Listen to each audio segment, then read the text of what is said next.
Assalamualaikum warahmatullahi wabarakatuh. Perkenalkan, kami dari kelompok 1 kelas A. Di sini kami ingin mempresentasikan mengenai bagaimana cara penulisan kutipan dalam skripsi, jurnal, dan juga menggunakan Mendeley, Grammarly, dan Turnitin. Kami dari kelompok 1 yang beranggotakan 4 orang, yaitu Ardi Nur Hidayat absen 7, Nawah Anwar absen 31, dan saya sendiri Pangeran Rafli Priyatama absen 33, dan yang terakhir Yosua Nofri absen 41. Kutipan langsung. Kutipan langsung merupakan kutipan hasil penelitian atau pendapat orang lain yang penyajiannya sama persis dengan teks aslinya dalam merujuk sumber kutipan di teks utama. Contoh, sebutkan referensinya dengan menulis nama pengarang. Lalu jangan lupa tahun penerbitan dan nomor halamannya. Selanjutnya, jumlah kutipan tidak lebih dari 3 garis, seperti contoh di bawah ini, Neumann 2014 halaman 57. Di sini 3 baris ya. Selanjutnya, jika jumlah kata kutipan lebih dari 3 baris, kutipan diketik garis baru sejajar dengan awal alinea baru berjarak 1 spasi dan berupa tanda petik. Seperti contoh di bawah ini, menurut Baby 2014 halaman 100. Selanjutnya, jika kutipan memakai bahasa asing atau yang dalam contoh ini kita menggunakan bahasa Inggris. Jika kutipan memakai bahasa asing, kutipannya ini ditulis dalam huruf miring. Selanjutnya, jika mengutip bukan dari sumber aslinya, melainkan dari pengarang lain, maka tambahkan kata dalam. Contoh, menurut Baby dalam The Practice of Social Research. Nah, seperti ini. Lalu jangan lupa, karena ini menggunakan bahasa asing, jangan lupa untuk pakai kalimat miring ya. Selanjutnya, kutipan tidak langsung melakukan peringkasan dan parafase dari kutipan teks asli. Contoh kutipan atau teks yang asli. Kutipan atau teks asli itu kalimat yang hanya diambil dan dipaste, copy paste, dan tidak diubah. Itu jika tidak di parafase akan terkena plagiarisme. Nah, selanjutnya adalah poin B, kutipan atau teks hasil ringkasan dan parafase. Nah, ini adalah contoh kalimat yang sudah diparafase dan akan aman karena tidak akan terkena plagiat karena sudah diparafase. Assalamualaikum warahmatullahi wabarakatuh. Selamat siang, saya Nawah Anwar ingin mempresentasikan tentang kaidah pengutipan karya ilmiah. Saat kita menyusun karya tulis ilmiah maupun non-ilmiah, mungkin akan menambahkan kutipan sehingga wajib paham cara menulis kutipan yang benar seperti apa. Sebab kesalahan pada saat menulis kutipan bisa membuat tulisan terkena plagiat.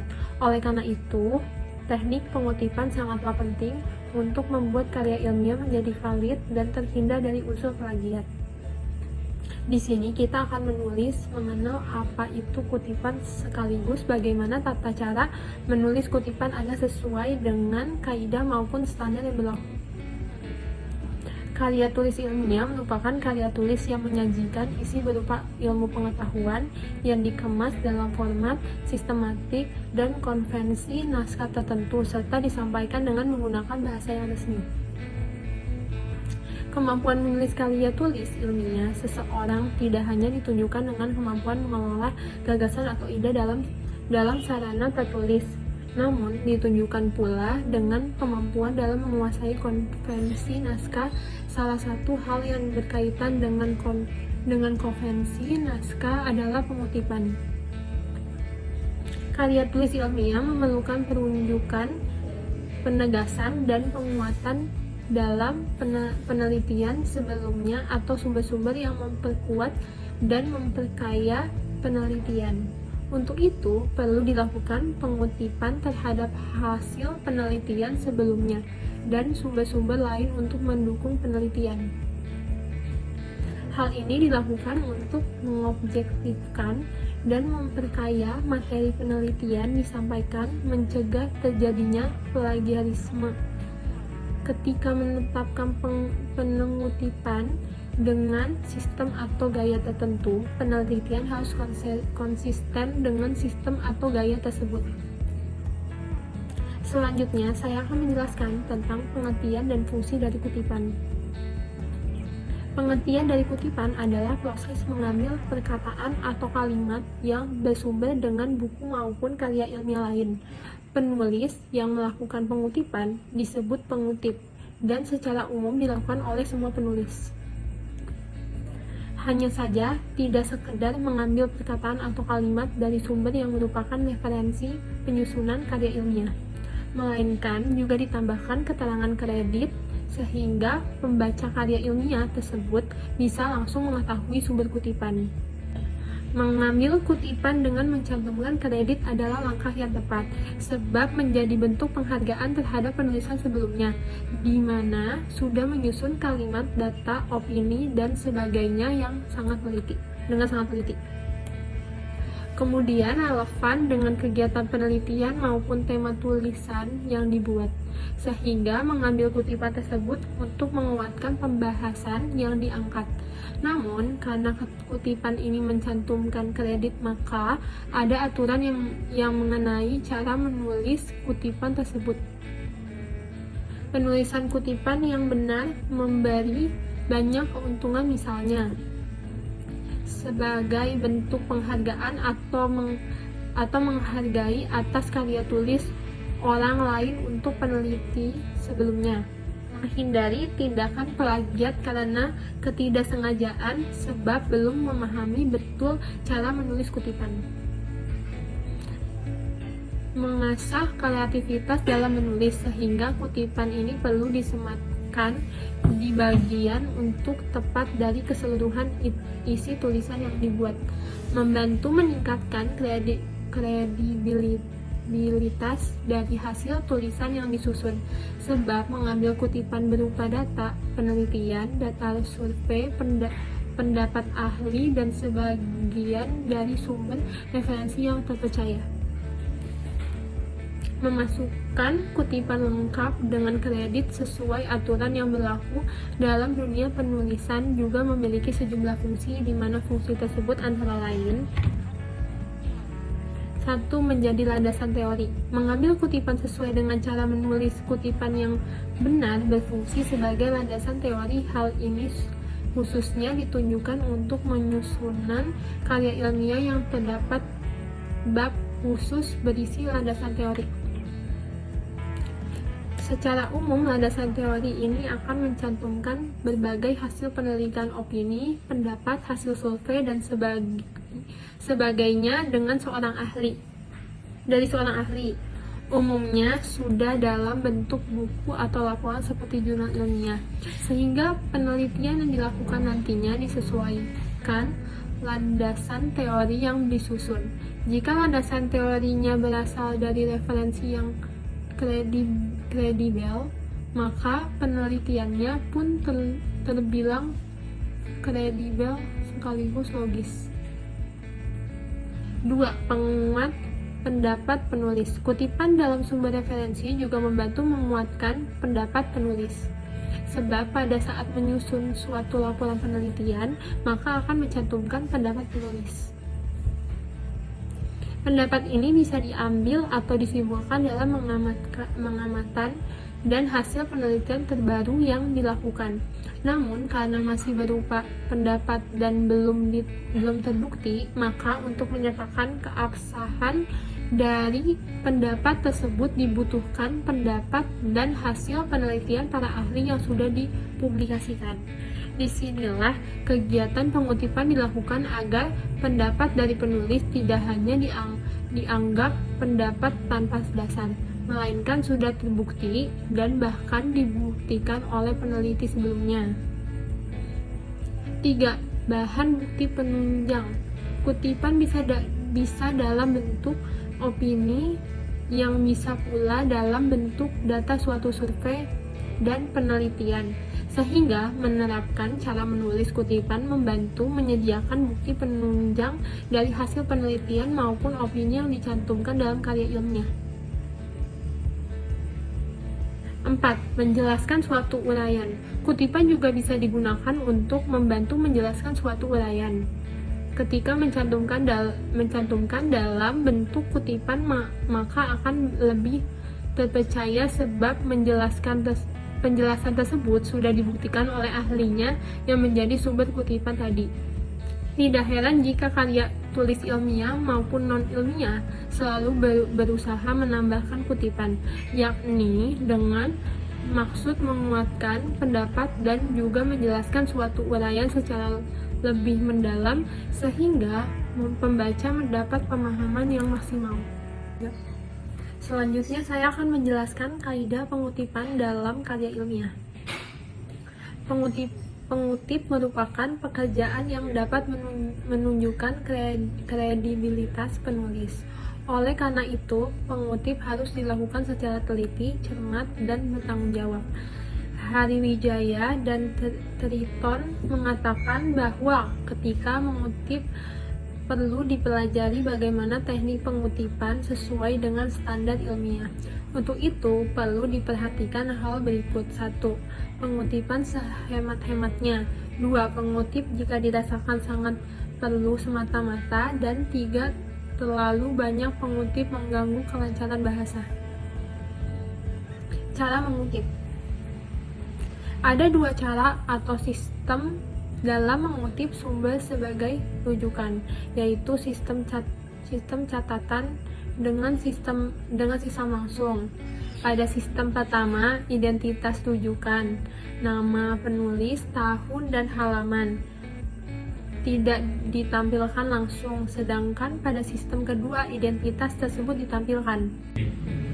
Pada sistem pertama, di akhir kutipan ditampilkan nomor berupa angka Arab yang ditulis agak ke atas dengan ukuran huruf lebih kecil.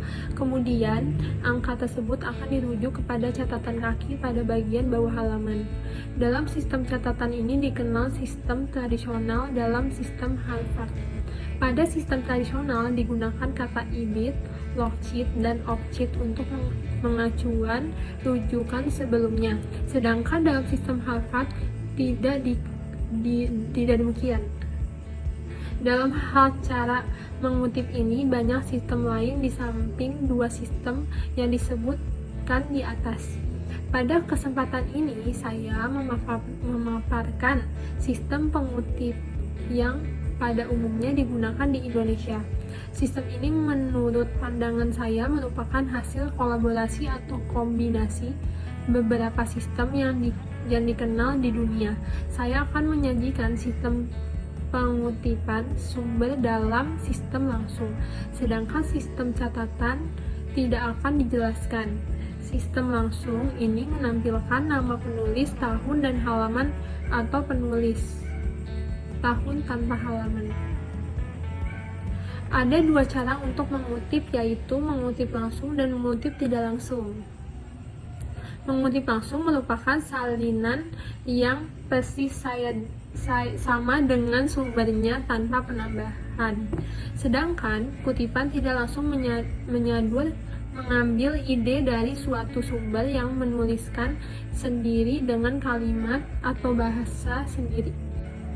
Kutipan tidak langsung. Cara melakukan kutipan tidak langsung adalah sebagai menggunakan redaksi dari penulis sendiri, parafrasa, mencantumkan sumber, nama penulis, tahun, dan halaman.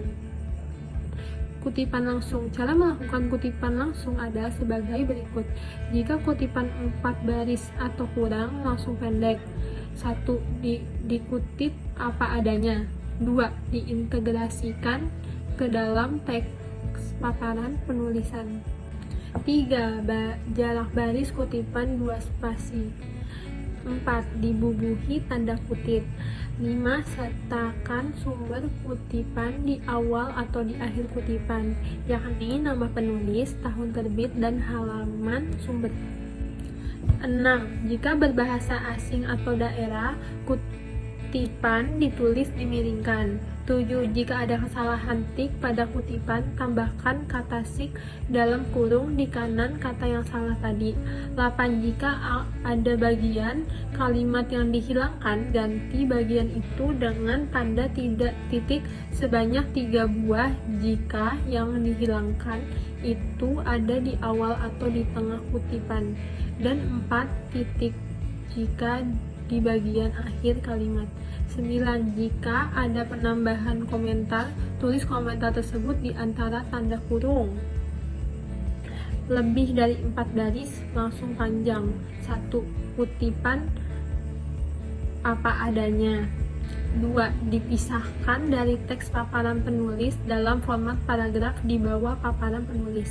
3. Jarak baris kutipan 1 spasi. 4. Sertakan sumber kutipan di awal dan di akhir kutipan, yakni nama penulis, tahun terbit, dan halaman sumber. 5. Jika berbahasa asing atau daerah, kutipan ditulis miringkan. Berdasarkan presentasi saya tersebut, saya akan menyimpulkan bahwa pengetahuan cara mengutip yang benar perlu didapatkan oleh para penulis karya tulis ilmiah. Hal ini bukan saja terkait dengan pengelolaan informasi dari sumber yang diperlukan, melainkan juga terkait dengan persoalan keabsahan karya tulis itu sendiri, karena karya tulis harus terhindar dari praktis plagiarisme. Jika sudah menetapkan suatu sistem kutipan, penulis harus konsisten dengan sistem tersebut. Berlatihlah untuk mengutip dengan cara yang benar. Assalamualaikum warahmatullahi wabarakatuh. Perkenalkan, nama saya Ardi Nur Hidayat. Di sini saya akan menjelaskan cara menggunakan Mendeley. Yang pertama, sebelum kita mau mendelay sesuatu file, alangkah baiknya sebelumnya itu kita membuka file Mendeley. Nah, sebelah di sini saya sudah membukanya. Selanjutnya, bagaimana sih caranya? Nah, selanjutnya adalah kalian pilih Add File. Nah, di sini kalian pilih file Word atau PDF yang ingin kalian Mendeley. Kita ambil contoh misalkan ini. Revisi. Terus klik buka. Nanti kita tunggu beberapa menit. Nah, ini file yang baru ini sudah kita mendeleykan. Terus bagaimana sih caranya? Kita buka Word.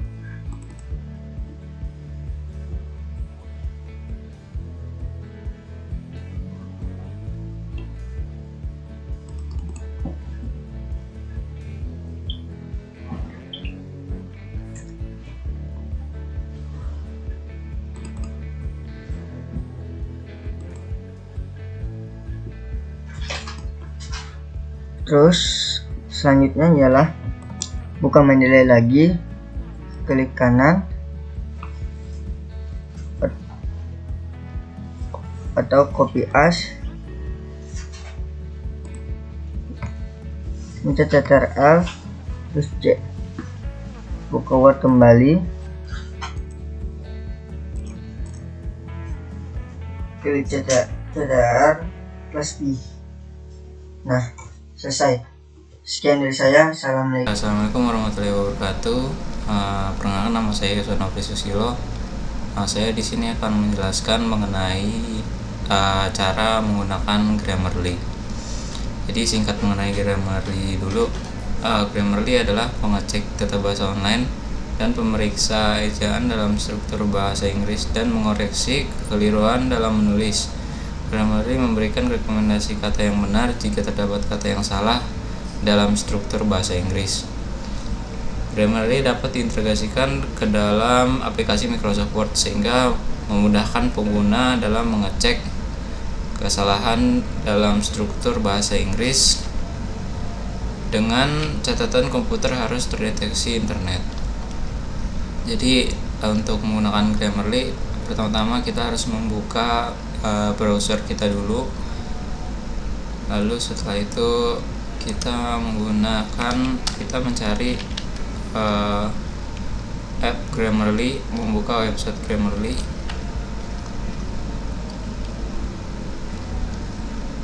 Nah, nanti akan ada tampilan seperti ini. Ini tampilan setelah kita sudah masuk menggunakan akun masing-masing. Setelah itu untuk mengoreksi Grammarly menggunakan Grammarly, caranya itu pertama setelah masuk seperti ini kita upload ke bagian all dokumen, lalu upload new. Setelah itu tampilannya akan seperti ini. Nah, di sini kalian sudah bisa untuk menggunakan Grammarly-nya. Caranya klik menu, lalu upload file yang ingin di Grammarly-kan. Setelah itu cari filenya,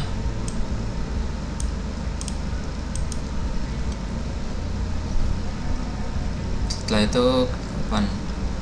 Nah, di sini kalian bisa memilih goals yang ingin ditampilkan dari pemilihan kata Grammarly yang nanti akan diproses. Di sini saya udah cocok dan setelah itu klik done.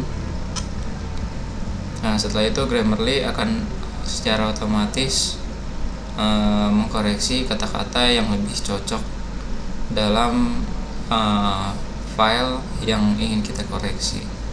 Contohnya seperti ini, caused by infection and infection. Di situ dijelaskan bahwa it seems that there is an article usage problem here. Nah, di mana Grammarly menunjukkan bahwa ada kesalahan dalam penggunaan artikel bahasa artikelnya. Jadi untuk pembenarannya kita klik saja ini article usage, dan setelah itu akan diganti dengan sendirinya. Lalu selanjutnya terdapat kesalahan kata, mungkin kekurangan kata. Jadi caranya itu tinggal klik saja dan akhirnya sudah bisa koreksinya sudah benar. Untuk terakhir, jika sudah selesai semuanya, kita bisa mendownload filenya lagi yang sudah dibenarkan. Caranya itu klik menu dan download.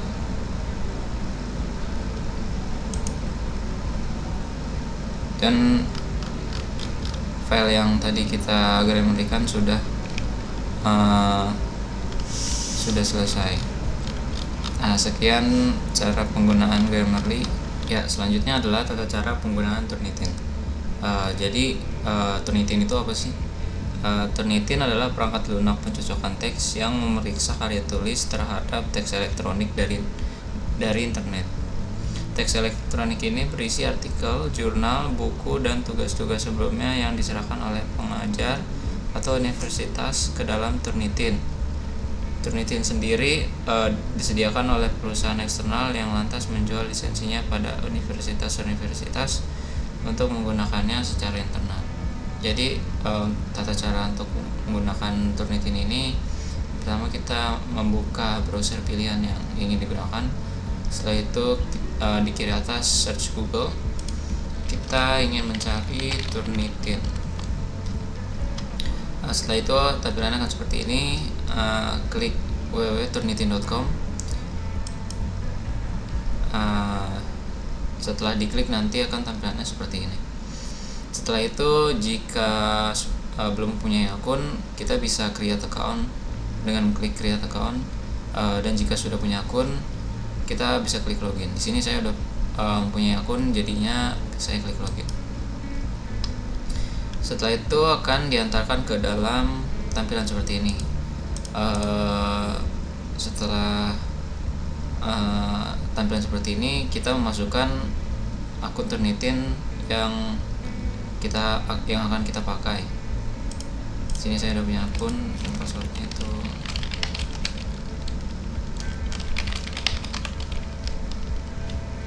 setelah selesai mengetik password dan email addressnya, kita bisa klik login saja. Setelah klik login, tampilan Turnitin akan mengarah seperti ini. Untuk memasukkan file dan langkah-langkahnya, pertama kita klik dulu di bagian class name.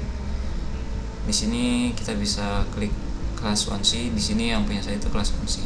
Jadi saya akan mengklik kelas 1C. Nah, setelah itu akan diantarkan pada halaman seperti ini. Untuk menggunakannya kita bisa klik submit saja. Lalu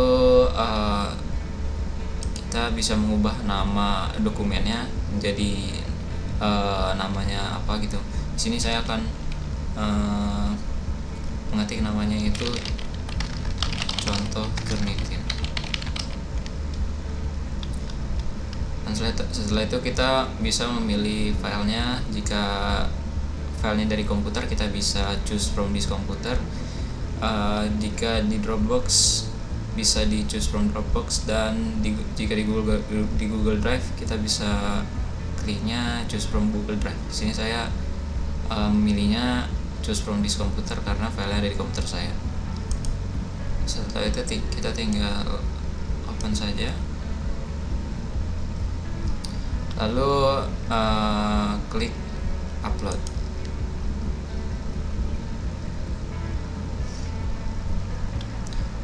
Sini setelah klik upload, kita akan menunggu sebentar untuk prosesnya. Di sini juga kita bisa mengecek dokumen yang akan kita turnitin apakah sudah tepat. Jika sudah, kita bisa klik confirm.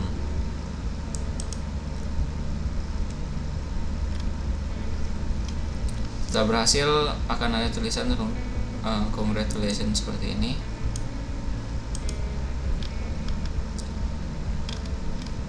Dan setelah itu kita klik return to assignment list untuk kembali ke halaman awal.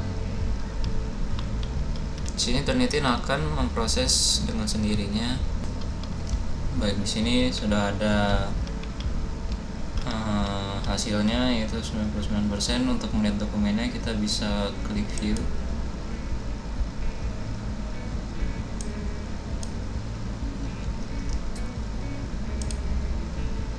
Kita bisa melihat di sini kesamaan atau kalimat yang terkena Turnitin.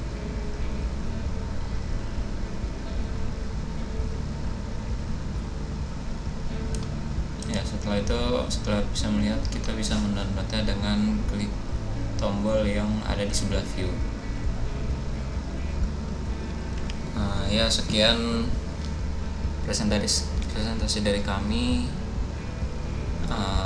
Kurang lebihnya mohon maaf jika ada kesalahan dalam kata-kata ataupun dalam tata cara pembuatannya. Terima kasih.